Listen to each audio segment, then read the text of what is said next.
नमस्कार साहित्य प्रेमी साहित्य अनुरागी सुधीवृंद। आज एक पवित्र कविता, एक क्रांतिर कविता, एक विप्लवात्मक चिंताधारार कविता आज आम पढ़ाई जाऊे। जो कविता को लिखिंट जातीयतावादी और मानवतावादी कवि गोदावरीश मिश्र। तांको कलम मुनरू स्वतः झरी आसी एक बहुत सुंदर कविता जार नाम होउछि हे मोर कलम। हे मोर कलम कविता आजिकार समय रे सांप्रतिक समय रे बेस प्रासंगिक अटे एवं आम समस्तंक निमंते यह उद्दिष्ट अटे।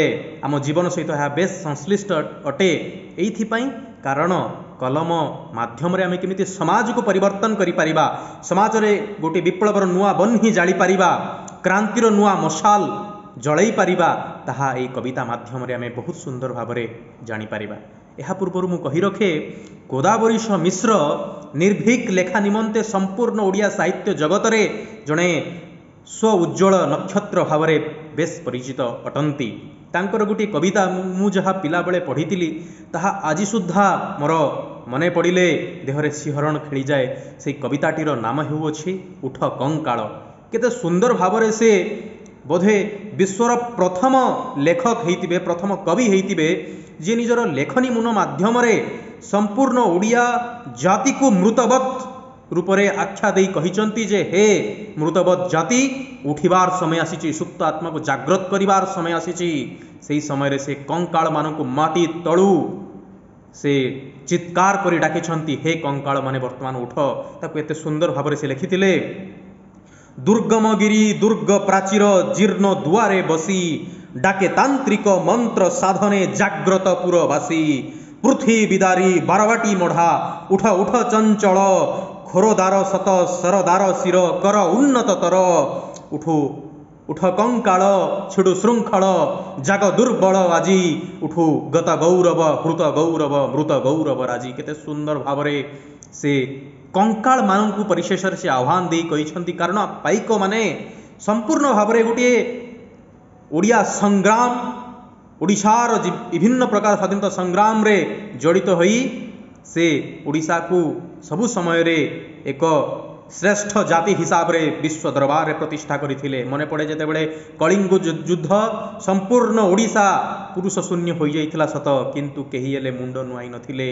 सेई लोक जे मेळीर मेढी सबु आकट देउछि एडी कथारे तार माती पाइक जाति उठुची ताती फुलाई देई छाती। एही कविता माध्यम रे मने पड़े विप्लवी जय राजगुरु, मने पड़ती बक्सी जगबंधु विद्याधर भ्रमरवर राय महापात्र केते सुंदर विप्लव करी से माने आम समस्त को यह जणै जाइथिले जे विप्लव माध्यम रे स्वाधीनतार जो स्वाद आम समस्ते चाखी पारिबा, स्वाधीनतार जो सूर्य आम देखि पारुछे ताहा केवल सेमानंक निमंते। तेणु कलम मुन माध्यम से पुणी थे समाजर समस्त ओडिया जाति को जागृत करने निमंते एथि सहित संपूर्ण विश्वर समस्त लोकों को प्रेरणा देवा निमंते यही कविताटी को से लिखिथिले। वर्तमान आमे कवि गोदावरीश मिश्रंकर जीवनी संपर्क रे किछि सम्यक भाव में जानिबा। गोदावरीश मिश्र तांको जन्म 1898 मसीहा, देहांत 1965 मसीहा। छात्र जीवनरू जातीयतावादी व मानवतावादी कवि थिले। बाणपुर अंतर्गत कुमारंग शासन रे तांकर जन्म होइथिला। सत्यवादी वनविद्यालय ठारे से अध्ययन करिथिले। सेही ठारे तांकर प्रथम कविता बाणपुर जहाँकि 1914 मसीह प्रकाशित होइथिला प्रकाश पाई गुणीजन मानकर दृष्टि आकर्षण करिथिला। सत्यवादीर शिक्षक महान जननेता और सारस्वत साधक मानक द्वारा अनुप्राणित होई से साहित्य साधना सहित देशमातृकार सेवा पाई दृढ़ प्रतिज्ञ होइथिले। मृत्यु पर्यंत से निरवच्छिन्न भावे तांकर लेखनी चालना करी ओडिया साहित्य को से बहु कविता गल्प उपन्यास व व्यंगात्मक रचना प्रदान करिछंती। से समाज व दैनिक आशा संपादन सहित संपृक्त थिले। 1938 मसीह से प्रकाश करथिले एक व्यंगात्मक पत्रिका जार नाम हेउछि निया खुंटा। एथिरे से समाज राज्य और राष्ट्रपति जो माने अंगीकारबद्ध न होई व्यक्तिगत स्वार्थ साधन करुथिले सेमानकर छद्म रूप को प्रकाश करिबा निमित्त जनचेतना सृष्टि करुथिले। इतिहास सचेतनता स्वदेश प्रीति मानविक संवेदना और वैप्लविक जीवन दर्शन तांको कविता मानकर एक वैशिष्ट्य अटे। उठ कंकाल कंटा फूल बंका सीधा पहाच तलर घास ହାଣ୍ଡିଶାଳର ବିପ୍ଳବ ଆଦି ତାଙ୍କର କବିତା ପୁସ୍ତକ ଏବେ ମଧ୍ୟ ବଞ୍ଚିଛି। ନୀଳମାଷ୍ଟ୍ରାଣୀ, ଶ୍ରୁତି ସଞ୍ଚୟନ, ମୁଁ ଦିନେ ମନ୍ତ୍ରୀ ଥିଲି ଆଦି ତାଙ୍କର ଗଳ୍ପ ସଂକଳନ। ସଂକ୍ଷିପ୍ତ କବିତାଟି ହେ ମୋର କଲମ ପୁସ୍ତକରୁ ଆନିତ, ଯାହାକି ଆଜି ଆମେ ପଢ଼ିବା ପାଇଁ ଯାଉଅଛେ। କବିତାଟିର ନାମ ହେଉଛି ହେ ମୋର କଲମ। ଏହି କବିତାରେ ତାଙ୍କର ବୈପ୍ଳବିକ ଆଦର୍ଶର ଭୁରି ଭୁରି ନିଦର୍ଶନ ରହିଅଛି। ଯୁଗେ ଯୁଗେ ଅଶୀଠାରୁ ମସି ଯେ କେତେ ଶକ୍ତିଶାଳୀ ତାହା ଏହି କବିତାରେ ପ୍ରତିପାଦିତ କରିଛନ୍ତି ସେ। ଅତ୍ୟନ୍ତ ସୁନ୍ଦର କବିତାଟି। ମୁଁ ଚେଷ୍ଟା କରିବି ଏହି କବିତାଟିକୁ ବିପ୍ଳବର ସ୍ୱର ଦେଇ ଗାଇବା ନିମିତ୍ତ ତମ ସମସ୍ତଙ୍କୁ ଭଲ ଲାଗିବ ବୋଲି ମୋର ଆଶା। ବର୍ତ୍ତମାନ ଶୁଣିବା। ହେ ମୋର କଲମ ଚିର ବିପ୍ଳବୀ, ହେ ଚିର ମୌନି କୁହ, ସାଥୀ ଥିଲ ବା ଜୀବନେ ଜୀବନେ ଯୁଗେ ଯୁଗେ ଅହରହ, ମୂଲ୍ୟ ତୁମର କେତୋଟି ପଇସା ତନୁ ତବ ଦୁର୍ବଳ, ଥରାଇଛ କେତେ ହୃଦ ମନ୍ଦିର ବନ୍ଧୁର ଧରାତଳ, ଆଜି ଏତେବେଳେ ବନ୍ଦିକି ତୁମେ ପ୍ରାକ୍ତନ ଉତ୍କଳେ, ଜାଗ୍ରତ କର ଉଦ୍ୟତ କର ଏ ମଢ଼ା ଜାତିକି ଥରେ, ଅତି ଆପଣାର ବନ୍ଧୁ ହେ ମମ ଅତି ବିଶ୍ୱାସୀ ସଖା, ତୁମର ତୀକ୍ଷ୍ଣ ମୁନରେ ଫୁଟିଛି କେତେ ମୋର ମନ ଲେଖା, କରି ମୁଖରିତ କେତେ ପୁରତଳ ବରିଚ ଅମର ଯଶ, ଧରିଚ ଅଳିକ ଧରଣୀ ବୁକୁରେ କେତେ ସୁଧା କେତେ ବିଷ, ଆଜି ଏତେବେଳେ ହେ କଲମ ବାରେ ଚର୍ ଚର୍ ଚାଲ, ଜାଗ୍ରତ କର ଉଦ୍ୟତ କର ମୁକ୍ତ ଦୁଆର ଖୋଲ, ଭାଜେ କର ବାଳ ବଜ୍ର ମୁଷଳ କେତେ ଏଇ ମହି ତଳେ, ବାଢ଼ବ ଉଠଇ ଗିରି ଓଲଟଇ ଭାସେ ମରୁ ଧରା ଜଳେ, আসে চেঙ্গিস যায় হিটলর মাতে কেতে মতবাদ, দিদিনর এই ধরণী দুয়ারে সভ্যতা বুদবুদ, সবুরি উপরে তুমে অছ থরে দেবাকু অমর গার, আজি এতেবেলে জড় কি কলম মুন্ডা কি হেলা ধার, হে কলম মর অতি আপনার অন্তর কথা কুহ, দেখিছ কি এতে সত্য নামরে ছলনা দুর্বিষহ, কেতে অবতারে ধরণী বুকুরে দেবতা হইলা নর, কাଳ ইঙ্গিতরে লুচি গলে সবু রহিলা তুমরি গার, তুমে গৌতম শঙ্কর যিশু বচন রখি ধরি, জাগ্রত কর উদ্যত কর আউ থরে সেই পরি, তুমে তো চালিন ছলনারে কেবে থকিন গুন্ডা মিরে, পেষণ শোষণ দূষণ ଦେଇଛ আড়ই একই গারে, ছেদন করিছ বন্ধন যেতে অন্ধে ଦେଇছ আখি, কাল অক্ষরে মহা অক্ষরে পদে পদে লেখি লেখি, বিপ্লব তব সত্য শান্তি শিব সুন্দর রসে, যুগ যুগান্ত ଅନ୍ଧାର ভেদি তুমরি প্রদীপ হসে, তুমরি প্রদীপ হসে। কলম হে মোর প্রিয় কলম, হে মোর কলম। কেতে সুন্দর ভাବରେ কবি গোদাবরী সমিশ্র বিপ্লবর বহ୍ନି বিপ্লবর মশাল, ক্রান্তির মশাল জাଳି ଏହି କବିତାଟିକୁ ଆରମ୍ଭ କରିଛନ୍ତି ଏବଂ ପ୍ରାରମ୍ଭିକ ପର୍ଯ୍ୟାୟରେ କବିତାର ଆରମ୍ଭରେ ସେ କହିଛନ୍ତି ହେ ମୋର କଲମ ଚିର ବିପ୍ଳବୀ, ହେ ଚିର ମୌନି କହ, ସାଥୀ ଥିଲ ଅବା ଜୀବନେ ଜୀବନେ ଯୁଗେ ଯୁଗେ ଅହରହ। କଲମକୁ ସେ ଆହ୍ୱାନ ଦେଇ କହୁଛନ୍ତି, ପଚାରୁଛନ୍ତି, ପ୍ରଶ୍ନ କରୁଛନ୍ତି କଲମକୁ। ଗୋଦାବରୀ ସମିଶ୍ର ପ୍ରଶ୍ନ କରୁଛନ୍ତି, କହୁଛନ୍ତି ହେ ମୋର ପ୍ରିୟ କଲମ, ତମେ ମୋର ସାଥୀ ଥିଲ, ଯୁଗ ଯୁଗ ଧରି ସମୟ ସମୟ ଧରି ସାଥୀ ଥିଲ, କିନ୍ତୁ ସମୟାନ୍ତରରେ ସମୟର ସ୍ରୋତରେ ସମୟର ସୁଅରେ କାହିଁକି ଆଜି ପରିବର୍ତ୍ତନ ହୋଇଛ? କାହିଁକି ତୁମେ ମୌନ ହୋଇଯାଇଅଛ? ଚିର ମୌନ ଅର୍ଥାତ୍ ସବୁଦିନ ପାଇଁ ଚୁପ୍ ରହିଯିବା, ସବୁଦିନ ପାଇଁ ନୀରବତାର ଗୋଟିଏ ମୃତବତ୍ ରୂପ ଭରିଯିବା। ପଚାରୁଛନ୍ତି ଗୋଦାବରୀ ସମିଶ୍ର, ତମେ ଚିର ବିପ୍ଳବୀ ଥିଲ, ଆଜି କାହିଁକି ତୁମେ ମୌନ ହୋଇଯାଇଅଛ, ନୀରବ ରହିଅଛ? ସାଥୀ ଥିଲ ବା ଜୀବନ ଜୀବନେ ଯୁଗେ ଯୁଗେ ଅହରହ, ଜୀବନ ଜୀବନରେ ଏବଂ ଯୁଗ ଯୁଗ ଧରି ଅହରହ ନିରନ୍ତର ରୂପରେ ମୋର ସାଥୀ ଥିଲ ତମେ। ମୂଲ୍ୟ ତୁମର କେତୋଟି ପଇସା, ତନୁ ତବ ଦୁର୍ବଳ, ଥରାଇଛ କେତେ ହୃଦ ମନ୍ଦିର ବନ୍ଧୁର ଧରାତଳ। ବାଃ, କେତେ ସୁନ୍ଦର ଭାବରେ ସେ ଲେଖିଛନ୍ତି। ମୂଲ୍ୟ ତୁମର କେତୋଟି ପଇସା, ମାତ୍ର କେତୋଟି ଟଙ୍କା ଦେଲେ ଆମେ ଗୋଟିଏ କଲମ ପାଇପାରିବା, କିନ୍ତୁ କଲମର କାଳି, ଲେଖନୀର କାଳି ହୃଦ ମନ୍ଦିରକୁ ଥରାଇ ଦେବାର ଶକ୍ତି ଅଛି, ପଥରର ହୃଦୟକୁ ତରଳାଇ ପାଣି କରିଦେବାର ଶକ୍ତି ଅଛି, ବିପ୍ଳବର ବହ୍ନି ଜାଳିବାର ଶକ୍ତି ଅଛି। ବିଶ୍ୱ ବୁକୁରେ ହୋଇଥିବା ବିଭିନ୍ନ ସ୍ୱାଧୀନତା ସଂଗ୍ରାମର କଥା ଯେତେବେଳେ ଆମେ ଇତିହାସର ପୃଷ୍ଠା ଖୋଲି ଯେତେବେଳେ ମନେ ପକାଇବା, ତାହା ରୁଷ ବିପ୍ଳବ ହେଉ किंबा ताहा अमेरिका विप्लव हो, जर्मान विप्लव हो, किंबा भारतर स्वाधीनता संग्राम हो, समस्त विप्लवर मूल कारण थिला कलम, लेखनी, कविंकर लेखनी, प्रबंधिकंकर लेखनी एवं लेखकर लेखनी मुन हिसाब रे लोक मानकर चिंताधारा परिवर्तन होता, सुप्त आत्मा जाग्रत करथिले से विप्लवात्मक चिंताधारा रे लेस कवि माने, क्रांतिकारी कवि माने, बुझी पारिलो। एवं से कहूथिले जे केतोटी पैसा मात्र किंतु बंधुर हृदय अर्थात पथर हृदय को मध्य तरलाई देवार शक्ति तम निकटरे भरी रही अछि। आज एते बेले बंदी की तुमे प्राक्तन उत्कले जाग्रत कर, उद्यत कर ए मढ़ा जाति की थरे। वर्तमान भर्सना करी कहउछंती, आम ओडिया जाति को भर्सना करी, कुश्चारटना करी, निंदा करी कहउछंती मढ़ा जाति। कहीं मढ़ा जाति कहउछंती कारण 1803 मसीह जितेबाला इंग्रेज माने आमको निज करायत करी नहीं थिले, निज अख्तियार को नहीं जाइथिले, सही समय रे यही ओडिया जाति संपूर्ण भाव में सुप्त हो जाइथिला। से माने विश्वास करनी थिले जे स्वाधीनतार सूर्य को आम केबे देखि परिबा नाही। यही ओडिशा विभक्त हो जाइथिला विभिन्न खंडरे। यही ओडिशार लोक माने ओडिया कथा कहबाको कुंठाबोध करुथिले। सेही समय रे गोदावरी मिश्रंकर हृदय दुखरे म्रियमाण होई से कविताटी लिखिथिले। से कहूथिले आज एते बेले बंदी की तुमे प्राक्तन उत्कले, तुमे उत्कल रे प्राक्तन अर्थात पुराणा पुरातन, तुमे पूर्वकालीन यही उत्कल रे तुमे कौन बंदी अछ? आज कौन तुमको किए चिर बंदी करी नहीं, सबुदिन पाई बंदी करी नहीं। जाग्रत हुओ, जाग्रत कर, निजको जाग्रत कर, सजाग हुओ, उठ, उद्यत कर, उद्यम कर एवं ए मढ़ा जाति को, यही मृतवत जाति को वर्तमान जाग्रत करिवार समय आसीछि। अति आपणार बंधु हे मम, अति विश्वासी सखा, तुमर तीक्ष्ण मुनरे फुटिछि केते मोर मन लेखा।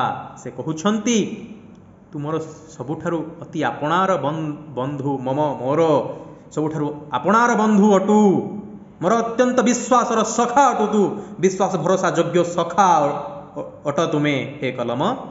तुमर तीक्ष्ण मुनरे, तुमर लेखनी मुनरे, तुम से लेखनी मुनर तीक्ष्णतारे मोर केते मनर कथा जे फुटी उठिछि, केते मनर दुख, कष्ट, क्लिष्ट, वेदना समस्त भावना को मु मनर उत्तारी आनिछि फर्द माध्यम रे, कागजर फर्द माध्यम रे, ताहार हिसाब नाही।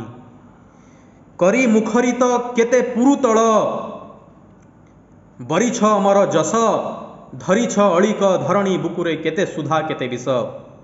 करी मुखरित केते पुरतल अर्थात से ठारे कहउछंती जे मुखरित अर्थात ध्वनित हेबा, शब्दायमान हेबा अर्थात केते मनर तलकू, केते मन को तमे छुईछ निज लेखनी मुन माध्यम रे, निज लेखा माध्यम रे एवं समस्तंक हृदय रे ध्वनित होइछ, समस्तंक हृदय रे एक विप्लवर बन्ही रूप रे ध्वनित होइछ एवं शब्दायमान गुंजरण होई उठिछि तुम मनर लेखा, तुम मनर कथा। बरिछ अमर जस, तमे अमर जस लाभ करिछ, अमर जस कीर्ति लाभ करिछ, जुग जुग धरी तमे अमर रहिछ इतिहास वक्षरे। धरिछ अळिक धरणी बुकुरे केते सुधा केते विष, केते सुधा, सुधा अर्थात अमृत, केते अमृत धरिछ, केते विष धरिछ अर्थात यदि कहिबा ठीक भावरे ताहले मिश्रित रूप आमे देखि परिबा। भल लेखा भल मनीष तैयारी करि थाए, मनरे उत्तम भावना सृष्टि करि थाए एवं खराब लेखा समाज को तलितलांत कर दी थाए। तो यही भाव में से कहउछंती तमर लेखा माध्यम रे समाज को आमे परिवर्तन मध्य करिछु, समाज को आमे तलितलांत हेबार मध्य आमे देखिछु। आज एते बेले हे कलम बारे चर चर चर चाल, जाग्रत कर, उद्यत कर, मुक्त द्वार खोल। से कहउछंती हे कलम आज जेते बेले तुमे चर चर चर होई चाल, सेई चालिबा माध्यम रे जाग्रत कर, उद्यत कर, मुक्त द्वार को खोल, सुप्त आत्मार से मुक्त द्वार को वर्तमान खोल। जेभली आमे आदर्श रे अनुप्राणित होई संपूर्ण समाज को गोटे नूतन दिगदर्शन देवा। भाजे करबाळ वज्र मुषल केते एही मही तळे, बाड़व उठोई गिरी ओलटोई भासे मरु, धरा ଜଳେ। ଏଠାରେ ସେ କହୁଛନ୍ତି ଭାଜେ କରବାଳ ବଜ୍ରମୂଷଳ କେତେ ଏହି ମହି ତଳେ। କହୁଛନ୍ତି ଏଠାରେ ବାଡ଼ବର ଅର୍ଥ ହେଉଛି ସମୁଦ୍ରର ଅଗ୍ନି। କେତେ କେତେ ସାରା ଅସୁବିଧା ଆସିଅଛି, କେତେ ସାରା ପରିବର୍ତ୍ତନ ଆସିଅଛି, ପରିବର୍ତ୍ତନର ସୁଅରେ, ପରିବର୍ତ୍ତନର ସ୍ରୋତରେ ଏହି ମହି ତଳେ, ଏହି ପୃଥିବୀ ତଳେ। ବାଡ଼ବ ଉଠୋଇ ଗିରି ଓଲଟୋଇ, ବାଡ଼ବ ସମୁଦ୍ରରେ ଅଗ୍ନି ଲାଗିବାକୁ କୁହାଯାଏ ବାଡ଼ବ। ଅର୍ଥାତ୍ ଯେତେବେଳେ ସଂଘର୍ଷର ରୂପ ଆସିଅଛି ସେହି ସମୟରେ ବିଭିନ୍ନ ପ୍ରକାର ଅସୁବିଧାର ସମ୍ମୁଖୀନ ହୋଇଛି ଏହି ପୃଥିବୀ, ଏହି ଜନବାସୀ, ଏହି ପୃଥିବୀବାସୀ। ସବୁ ସମୟରେ ବିଭିନ୍ନ ପ୍ରକାରର କଷ୍ଟକୁ ଇଏ ଅନୁଭବ କରିଛି। ଇତିହାସର ପୃଷ୍ଠା ଯେତେବେଳେ ଓଲଟାଇ ଦେଖିବା, ଚେଙ୍ଗିଜ୍ ଖାଁ, ହିଟଲର, ଆମେ ଏମାନଙ୍କୁ ଦେଖିଛୁ। ଚେଙ୍ଗିଜ୍ ଖାଁ ଯିଏକି ତ୍ରୟୋଦଶ ଶତାବ୍ଦୀରେ ମଙ୍ଗୋଲୀୟମାନଙ୍କର ଅଧିନାୟକ ଥିଲେ, ମଧ୍ୟ ଏସିଆରେ ମୁସଲମାନ ସାମ୍ରାଜ୍ୟ ଧ୍ୱଂସ କରିଥିଲେ, ନିଷ୍ଠୁର ନରହନ୍ତା କରି ରାଜ୍ୟ ଲିପ୍ସୁ ଲୋକ ହିସାବରେ ସେ ଜଣାଶୁଣା। ହିଟଲରଙ୍କ ଯଦି କଥା କହିବା, ସେ ଦୃଢ଼ମନା ଥିଲେ, ଉଚ୍ଚାଭିଳାଷୀ ଥିଲେ, ଅଥଚ ନିଷ୍ଠୁର ପ୍ରକୃତି ସମ୍ପନ୍ନ ଲୋକ ଥିଲେ। ନାଜି ଦଳ ଗଠନ କରି ଜର୍ମାନୀର ସର୍ବୋଚ୍ଚ ଅଧିକାରୀ ହୋଇଥିଲେ ଏବଂ ସମ୍ପୂର୍ଣ୍ଣ ବିଶ୍ୱକୁ ଦ୍ୱିତୀୟ ବିଶ୍ୱଯୁଦ୍ଧର କରାଳ ରୂପ ଦେଖାଇଥିଲେ। ତ ଚେଙ୍ଗିଜ୍ ଖାଁକୁ ମଧ୍ୟ ଏହି ଜାତି ଦେଖିଛି, ଏହି ସମାଜ ଦେଖିଛି, ଏହି ପୃଥିବୀ ଦେଖିଛି। ହିଟଲରକୁ ମଧ୍ୟ ଏହି ସମାଜ ଦେଖିଛି। କେତେ ସାରା ମତବାଦ ଆମେ ଦେଖିଛୁ। ଦି ଦିନର ଏହି ଧରଣୀ ବୁକୁରେ ସଭ୍ୟତା ବୁଦବୁଦ, ସବୁରି ଉପରେ ତୁମେ ଅଛ ଥରେ ଦେବାକୁ ଅମର ଗାର। ଆଜି ଏତେବେଳେ ଜଡ଼ କି କଲମ, ମୁଣ୍ଡା କି ହେଲା ଧାର। ହେ କଲମ ମୋର ଅତି ଆପଣାର, ଅନ୍ତର କଥା କହ, ଦେଖିଛ କି ଏତେ ସତ୍ୟ ନାମରେ ଛଳନା ଦୁର୍ବିସହ। କବିଙ୍କୁ କିଛି କଥା ବାଧିଛି, ତେଣୁ ସେ କହିଛନ୍ତି ସଭ୍ୟତାର ସୁଅରେ, ସମୟର ସ୍ରୋତରେ ଆମ ସମାଜରେ ଆମେ ବିଭିନ୍ନ ପ୍ରକାର ପରିବର୍ତ୍ତନ ଦେଖୁଛୁ। ଚେଙ୍ଗିଜ୍ ଖାଁକୁ ଦେଖିଛୁ, ହିଟଲରଙ୍କୁ ଦେଖିଛୁ, ଯିଏକି ରାଜ୍ୟ ଲିପ୍ସୁ ଲୋକ ଥିଲେ, ଯିଏକି ସାମ୍ରାଜ୍ୟକୁ ପ୍ରତିଷ୍ଠା କରି ସମ୍ପୂର୍ଣ୍ଣ ବିଶ୍ୱକୁ ଦ୍ୱିତୀୟ ବିଶ୍ୱଯୁଦ୍ଧର ଗୋଟିଏ ରକ୍ତରେ ରଞ୍ଜିତ କରିଦେଇଥିଲେ ଇତିହାସର ପୃଷ୍ଠାକୁ। ସଭ୍ୟତାର ସୁଅରେ ଯେତେବେଳେ ଆମେ ଦେଖିଲୁ, ସେହି ସମୟରେ ବିଭିନ୍ନ ପ୍ରକାରର କଷ୍ଟ ଆମେ ଦେଖିଲୁ, ବିଭିନ୍ନ ପ୍ରକାରର ସଂଘର୍ଷକୁ ଆମେ ଦେଖିଲୁ। ତେଣୁ ସବୁରି ଉପରେ ତୁମେ ଯେତେବେଳେ ରହିଅଛ, ଯେତେବେଳେ ତୁମର ଲେଖନୀ ମୁନ ଏତେ ସାରା ବିପ୍ଳବର ବହ୍ନି ସୃଷ୍ଟି କରିଛି, ଲୋକମାନଙ୍କୁ ଜାଗ୍ରତ କରିବା ନିମିତ୍ତ ସବୁ ସମୟରେ ତୁମେ ଉଦ୍ଦିଷ୍ଟ ହୋଇଅଛ, ସବୁ ସମୟରେ ତୁମେ ବିନିଯୋଗ ହୋଇଅଛ। ଆଜି ତୁମର ଅମର ଗାର ମାଧ୍ୟମରେ କାହିଁକି ତୁମେ ଇତିହାସକୁ ଲେଖୁନ? କାହିଁକି ତୁମେ ଆଜି ସମ୍ପୂର୍ଣ୍ଣ ରୂପରେ ଜଡ଼ ପାଲଟି ଯାଇଅଛ? କାହିଁକି ତୁମେ ସମ୍ପୂର୍ଣ୍ଣ ରୂପରେ ନିରବତାର ଅମର ଧ୍ୱନି ତୁମ ଭିତରେ ଶବ୍ଦାୟମାନ କରୁଅଛି? କାହିଁକି ତୁମେ ନିରବୀ ହୋଇଅଛ? ତୁମ ଧାର କ'ଣ ମୁଣ୍ଡା ହୋଇଗଲା, ସମ୍ପୂର୍ଣ୍ଣ ରୂପେ ଚୁପ୍ ହୋଇଗଲା? ହେ କଲମ ମୋର, ତୁମେ ମୋର ଅତି ଆପଣାର ଅଟ, ତୁମ ଅନ୍ତରର କଥା ବର୍ତ୍ତମାନ କୁହ। ତୁମେ କେବେ ଦେଖିଛ ଏଇ ସଭ୍ୟତାରେ, ସମାଜରେ କେବେ ଦେଖିଛ, ରାଷ୍ଟ୍ରରେ କେବେ ଦେଖିଛ, ପୃଥିବୀ ବକ୍ଷରେ କେବେ ଦେଖିଛ ସତ୍ୟ ନାମରେ ଛଳନାରେ ସମ୍ପୂର୍ଣ୍ଣ ପୃଥିବୀକୁ ଲେସ୍ ହେବାର, ସତ୍ୟ ନାମରେ ଅନ୍ୟାୟ କରିବାର? କେତେ ଅବତାରେ ଧରଣୀ ବୁକୁରେ ଦେବତା ହୋଇଲା ନର, କାଳ ଇଙ୍ଗିତରେ ଲୁଚି ଗଲେ ସବୁ ରହିଲା ତୁମରି ଗାର। କେତେ ସାରା ଦେବତା ମାନେ ବିଭିନ୍ନ ରୂପ ନେଇକି ପୃଥିବୀ ପୃଷ୍ଠକୁ ଆସିଛନ୍ତି, କିନ୍ତୁ ସେମାନେ ମରି ହଜିଗଲେଣି, ସେମାନେ ଇତିହାସ ବକ୍ଷରେ ଚୁପ୍ ହୋଇଗଲେଣି। କିନ୍ତୁ ତମେ ସୃଷ୍ଟିର ପ୍ରାରମ୍ଭରେ ଥିଲ, ଆଜି ସୁଦ୍ଧା ମଧ୍ୟ ଅଛ। ମନେ ପଡ଼େ ଯେତେବେଳେ ଆମେ ଇତିହାସରେ ପଢ଼ିବା ଚୀନର ସଭ୍ୟତା, ସେହି ସମୟରେ ଆମେ ସେହି ଜାଣିପାରିବା ସେମାନେ ଲେଖନୀର ଆବିଷ୍କାର ଯେତେବେଳେ କରିଥିଲେ, ସେମାନେ କଲମର ଆବିଷ୍କାର, କାଳିର ଆବିଷ୍କାର ଯେତେବେଳେ କରିଥିଲେ, ତାହା ପରଠାରୁ କେବେ ବି କଲମ ଚୁପ୍ ହୋଇ ରହିନାହିଁ। ସବୁ କଥା, ସବୁ ସମୟରେ ଇତିହାସର ସବୁ କଥାକୁ ଗୋଟି ଗୋଟି କରି ମାନବ ସଭ୍ୟତା ନିକଟରେ ପ୍ରତି ସମ୍ବେଦନାର ସହିତ ଉପସ୍ଥାପନ କରିଅଛି। କାଳର କରାଳରେ ଗୌତମ ବୁଦ୍ଧ, ଶଙ୍କର, ଯୀଶୁ ସମସ୍ତେ ଆସି ନିଜର ରୂପ ଦେଖେଇ, ନିଜର ଲୀଳା ଖେଳ କରି ସମସ୍ତ ସମାଜକୁ ବିଭିନ୍ନ ପ୍ରକାର ଭଲ କଥା ଶିଖାଇ ଚାଲି ଯାଇଛନ୍ତି।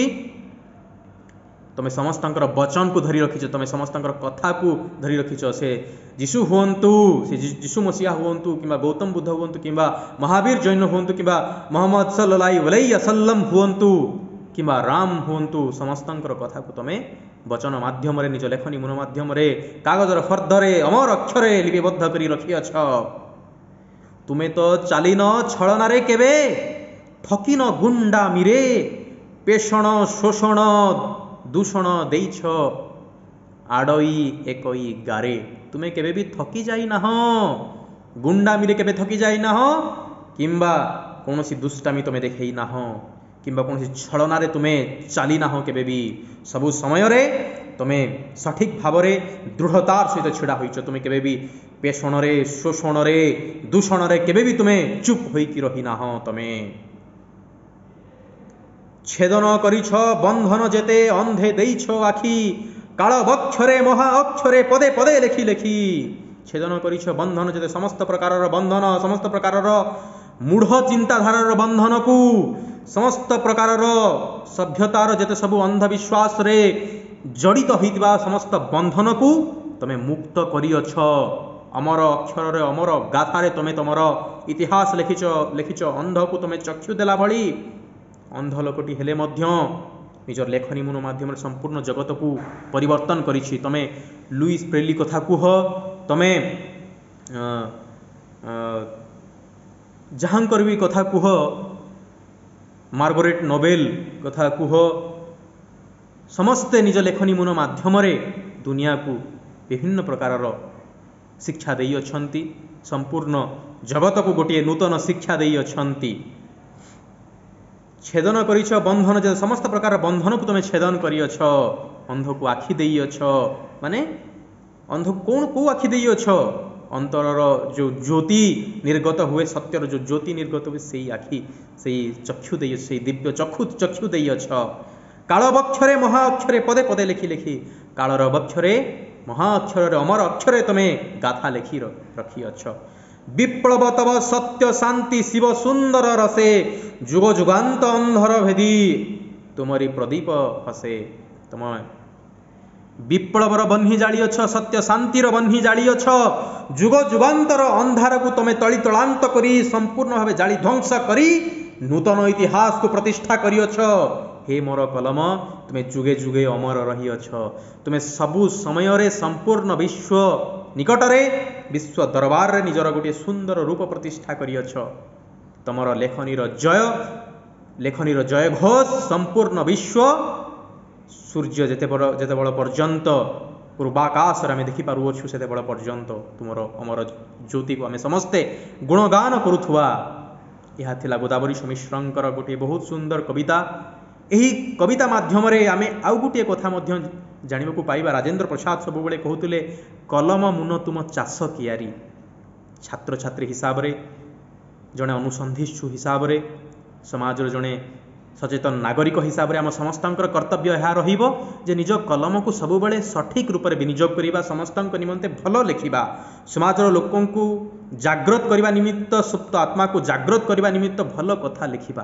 ताहले जाइकी ही आम समाज को गोटे सुंदर नूतन रूप दे पारिबा आमर कलमर उद्बोधन सबु समय समाजर हित उद्देश्य हो वसुधैव कुटुंबकम जो भावना आमको आम भारतीय जाति शिखाई अच्छी से भावना को आम संपूर्ण विश्व रे प्रतिष्ठा कराइबा यही आशा नहीं मु आज कविता कथा को सांग करूँगी समाप्त करूँगी मु आशा करे तुमको ये कविताटी भल लगिला भल लगी जदि आउ किछि भविष्य रे चाहूँ ताहा निश्चित रूप से मते लिखि जणाइब। धन्यवाद। नमस्कार।